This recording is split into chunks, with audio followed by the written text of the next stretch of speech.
सबसे पहले हमारे देश के बेशरम एजुकेशन मिनिस्टर का ये वीडियो देखिए। मैं खुद को सौभाग्यशाली महसूस करता हूं शंकराचार्य जी की सानिध्य के कारण।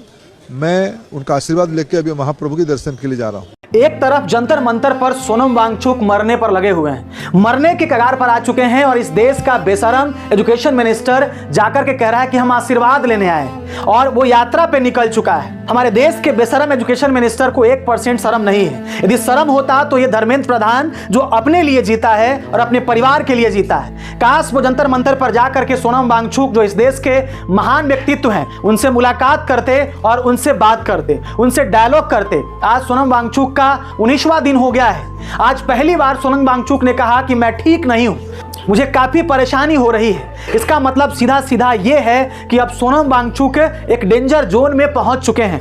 तमाम देश के लोग चिंतित हो रहे हैं, तमाम देश के अच्छे लोग चिंतित हो रहे हैं, कुछ बॉलीवुड के लोग चिंतित हो रहे हैं और इस देश के लिए सोचने वाले, इस देश के लिए चिंता करने वाले लोग काफी चिंतित हो रहे हैं और कह रहे हैं कि सोनम वांगचुक जी, हमें आपके लिए काफी चिंता है। आप अपना भूख हड़ताल खत्म कर दीजिए, आप अपना हंगर स्ट्राइक खत्म कर दीजिए। इस देश का डरपोक सरकार, सबसे इनसिक्योर सरकार, अब तक सोनम वांगचुक से कोई डायलॉग करने नहीं गया है।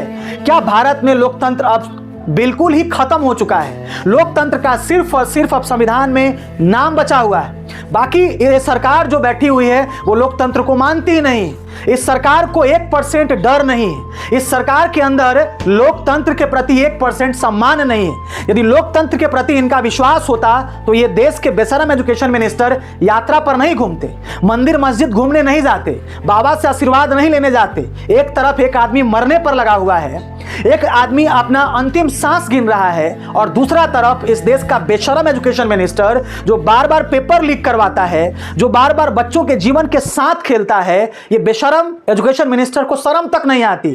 सोचिए, यूनाइटेड किंगडम में कोई मंत्री से जब कोई जिम्मेदारी नहीं पूरा होता है तो वो इस्तीफा दे देता है। यूनाइटेड किंगडम में कई बार प्रधानमंत्री ने इस्तीफा दिया है, लेकिन सोचिए हमारे देश के प्रधानमंत्री कैसे हैं। देश बर्बाद हो रहा है, देश गर्क में जा रहा है, बार बार पेपर लीक हो जा रहा है, लेकिन ये सरकार अकाउंटेबल नहीं है, ये सरकार जवाबदेह नहीं है। इसका सीधा मतलब है कि ये सरकार डरा हुआ सरकार है और इस सरकार को लोकतंत्र से कोई मतलब नहीं है और इस सरकार को इस देश के जनता से कोई मतलब नहीं है। इस सरकार को इस देश के युवा से कोई मतलब नहीं है और छात्रों से कोई मतलब नहीं है। सोनम वांगचुक किसी और के लिए प्रदर्शन नहीं कर रहे हैं। सोनम वांगचुक हंगर स्ट्राइक पर इसलिए बैठे हुए हैं ताकि आने वाले दिन में छात्रों के साथ अन्याय नहीं हो। सोनम वांगचुक ने कहा कि क्या आपके घर में जब ऐसी घटना घटेगी तब आपको पता चलेगा कि सरकार हमारे साथ, ये सरकार हमारे साथ अन्याय कर रही है। सोनम वांगचुक ने एक इमोशनल मैसेज दिया लोगों को और कहा कि अब भी वक्त है, जाग जाइए और अपने अधिकार के लिए आवाज उठाइए।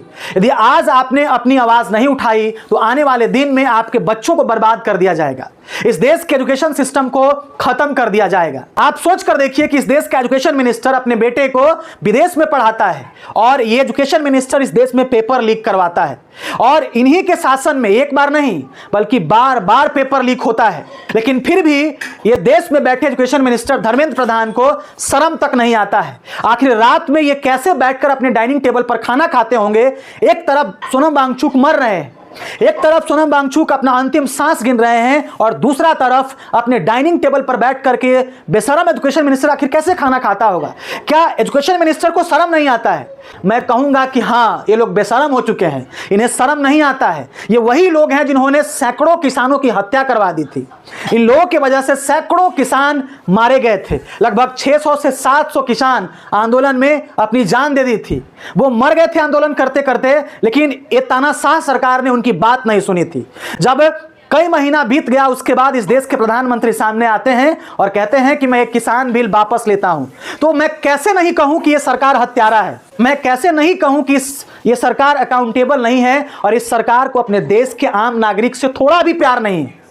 यदि प्यार होता तो सोनम वांगचुक से डायलॉग करते, अपना प्रतिनिधि भेजते और उनसे बातचीत करते, उन्हें कन्विंस करने की कोशिश करते, लेकिन नहीं। ये सेमलेस मिनिस्टर्स और ये सेमलेस प्राइम मिनिस्टर तो कुछ भी सुनाई नहीं पड़ेगा। बाकी सोनम वांगचुक के बारे में और इस बेशरम एजुकेशन मिनिस्टर के बारे में आप क्या सोचते हैं? अपनी प्रतिक्रिया जरूर दीजिएगा। आज के लिए इतना ही। जय हिंद, जय भारत।